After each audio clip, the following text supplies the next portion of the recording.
China has launched its largest and most advanced aircraft carriers today at a shipyard in Shanghai as it seeks to extend the range and power of its navy.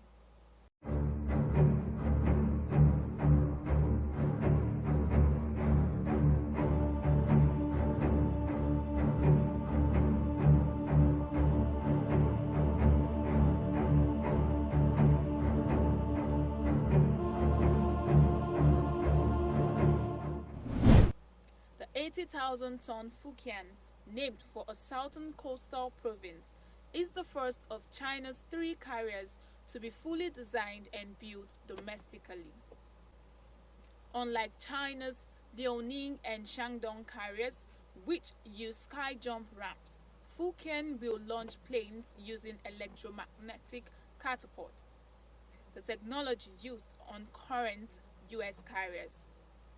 Analysts from the Center for Strategic and International Studies, a think tank in Washington, in an article earlier this month, said, although it will be years before the carrier enters military service and achieves initial operating capability, its launch will be a seminal moment in China's ongoing modernization efforts and a symbol of the country's growing military might. The Type 003 carrier, equipped with the latest weaponry and aircraft launch technology, is thought to rival those of Western carriers as Beijing seeks to turn its navy, already the world's largest, into a multi-carrier force. Satellite imagery captured by Planet Labs (PBC) on Thursday and analyzed by the Associated Press showed the carrier in what appeared to be a fully flooded dry dock at the Chang'an shipyard near Shanghai, ready for launch. It was draped with a red button, presumably in preparation for the launch ceremony. Ridwan Razmat, a Singapore-based analyst with the defense intelligence company Janes, said, and I quote, "This is an important milestone for China's military-industrial complex. This shows that Chinese engineers are now able to indigenously manufacture the full suite of surface combatants associated with modern naval warfare, including corvettes, frigates, destroyers, amphitheaters, assault ships, and now an aircraft carrier."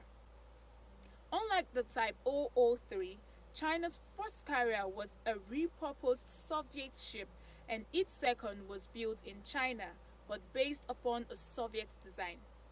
Both were built to employ a so-called sky jump launch method for aircraft, with a ramp at the end of the short runway to help planes take off.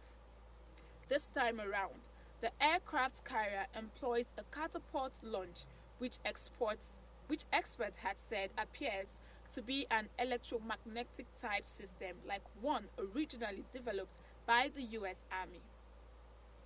China's People's Liberation Army Navy plan has been modernizing for more than a decade to become more of a blue water force, one capable of operating globally rather than being restricted to remaining closer to the Chinese mainland. At the same time, the U.S. has been increasing its focus on the region, including the South China Sea. The vast maritime region has been tense because 6 governments claim all or part of the strategically vital waterway through which an estimated $5 trillion in global trade travels each year, and which holds rich but fast declining fishing stocks and significant undersea oil and gas deposits. Well, it is a good one for China and a commendable feat. One can only imagine that effort that had been put in place.